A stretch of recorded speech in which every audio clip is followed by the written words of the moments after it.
Welcome to Text Time. A while ago, I started noticing that my car was kind of running out of battery slowly over the course of the day. And after the cold winter, I thought this issue would go away because I know in the winter, usually electric cars need to keep the battery warm, so it always keeps heating up the battery, which consumes energy over time. I thought that was just the case. And I was happy that when the summer comes, that issue would probably go away because now it doesn't need to heat the battery up anymore. I definitely noticed an improvement from the winter over to the summer. It started consuming less battery over time when it's just parked doing nothing. But I still noticed that it does consume battery. Like I would go to work, I would park it outside, and after my 8-hour shift, I'd walk out to the car and it would have used 2 to 5% of the battery for no reason. And for the longest time, I didn't know why until I found out that it's because of my cabin heat protection that I have enabled for the car.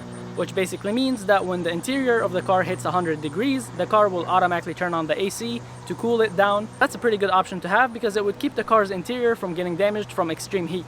So I had two choices. Either one, I can turn off the cabin heat protection if I want to save battery, but it's not a great idea because I could damage my interior. Or on the other hand, I can just leave it on and know that my battery will just keep getting consumed over the course of the day, and also have in the back of my mind that my AC is always getting turned on and it's kind of getting worn out because constantly every day when I go to park at work, it will always turn on. But luckily, a company that's called HALOBLK or HALOBLK, or I don't know how to say its name. And that company had already sent me before 2 different products that I made reviews on, and I ended up liking them a lot. They make pretty high quality products, at least for the 2 products that they had sent me before, so I was pretty excited to find out that they have a solution for this problem already. So they went ahead and sent me this right here, which is a roof sunshade. If you didn't know already, Tesla cars have a pretty big glass roof up top. Yes, it's tinted to try and keep the sun out, but at the same time, that's not going to keep the sun out completely, and the glass tends to get pretty hot, and the interior of the car rises pretty rapidly. And with the high temperatures this summer, I thought this product would be a perfect idea to show you guys. And here's the product. So basically it looks like the windshield covers, but they're huge and they're for the roof. They tend to always include this with their products, and I do like the nice touch. It's an air freshener for your car. And then you have all the parts that you're going to need that will basically hook it up for the roof for the inside of your car. And these parts that they include basically unfold like so. And like I said, they're huge. And if you look at the product, you'll notice that one side is shiny to reflect the sun and the other side is not shiny. So the shiny side goes up so that way it would reflect the sun out of the car. And you'll notice that if I place them on top of each other, they are different sizes. So make sure that you put the right one in the right spot. They include a little tiny manual that has everything that you need to know, and the hooks. So for the hooks, you're just going to need 8 of the small ones, and then you'll need 2 of the big ones. So either 2 of the black ones or 2 of the clear ones. I tend to like the clear ones because they look a little bit nicer and they're harder to notice. Here's all the ones I'm gonna need. So 8 small ones, 2 big ones, and they do give you extras just in case if you lose some or you break some, you'll have extras if you need them. So let's get started. So like I said, shiny part up, and if you look at this hook right here, you'll see that there's a flat long part. That part is the part that goes between the glass roof and the actual interior of the car, so it slides up like so to hold up this part. And on this side, this is where it hooks on. So to clip it on, you basically just put it on like so, and then you just slide it upwards, and there you go. It just holds on place. It doesn't go anywhere. So if you look at it from the side like this, you'll notice there's that thicker part. I like to put one behind that thicker part right here, and then one on the opposite side.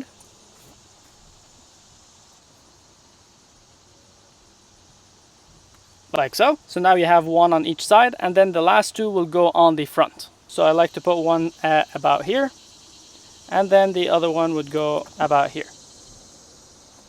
And there we go. It would just end up looking like this, to where you have one on the side, one on the left side on the front, and one on the right side, and then the last one on the other side. Now let's move on to the back part. And here you go. This is the back one. Same thing with this one. You'll make sure that the shiny part is up top. And if you're getting confused between the shiny part and what side it should be up, you can just look at that side that always tells you if it's the back side or the front. That label should be upwards, so it should be touching the glass roof of the car. Alright, so same thing as before. I'm placing one in the middle right here, and then 2 of these on the label side, and then the last one on the other side. And there we go. Now we have one here, 2 on the front, and then 1 on the other side. And now we're ready to put it in the car. For starters, you should put the front one in the front and the back one in the back. I like to start with the front one, so let's go for that one. Alright, so I'm grabbing the front one, and make sure that the label is right here where it says that this is the front. So then this label is going to be upwards towards the front of the car. And then it's just a matter of sliding this in. So that plastic part will just slide on top of the interior. So that part right here will just slide up like this.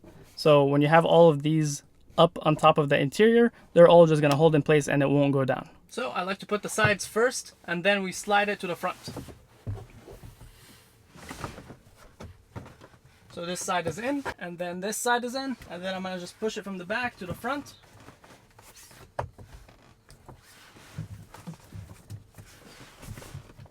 And there we go. It's in place. Now time for the back side. Alright, so same thing on the back. Make sure that the tag is facing upwards, and at the same time it's going to be backwards, so facing the back of the car. We're gonna slide the sides in, and then after that we're going to push it back to where these parts are going to be hooked on the back side right here. This is one side, here's the other side. And there's the back. It's that easy. Now for the final part, the two big ones. So this is pretty simple. The flat side will slide on top of the interior, and then this side is just going to hold both of them together so that way they don't keep moving and overlapping on top of each other. So it's pretty easy. I just grab one of them, place it on like so, and then just move it around the side and get it in like this. So now it's only holding one of them, and then I'm gonna just align them together and then slide the plastic piece that way until it holds both of them half and half. There we go. And then lastly, we'll do the same thing for this side.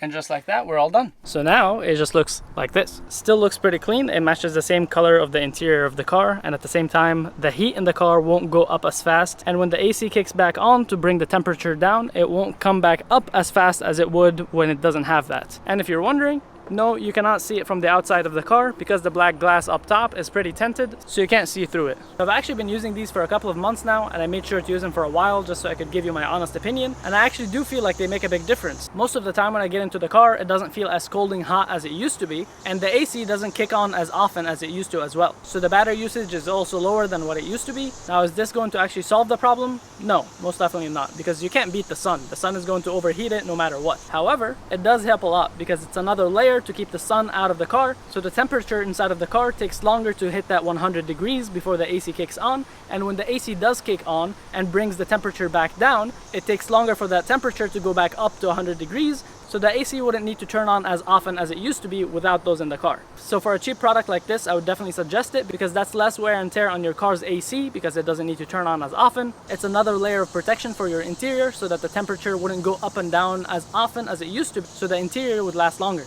And lastly, it's always nice to get to the car and not feel like it's super hot. Yes, there might be some days where you get to the car and it might feel a bit hot just because the AC hasn't been on recently, because it's keeping that temperature from rising too rapidly as compared to before where the temperature was always high and I felt like my AC was always on. Every time I looked at my phone, there was a notification telling me that my AC is running because of the high temperature. So would I recommend this product? Definitely. And I am pretty happy with the quality. If you like this product and you want to get it, their website will be linked down in the description below. I don't get anything from this. This product was sent to me for free, but I'm not sponsored by them. And now you get the general idea of how this works. So if you find a different one that works the same exact way, go for it. I do like the quality of this one, so I'm gonna stick with it. And with that, I hope you learned something new. If you have any questions, leave them down below. And if you want to see the list of accessories that I use with my car, they will all be down in the description. And with that, peace out.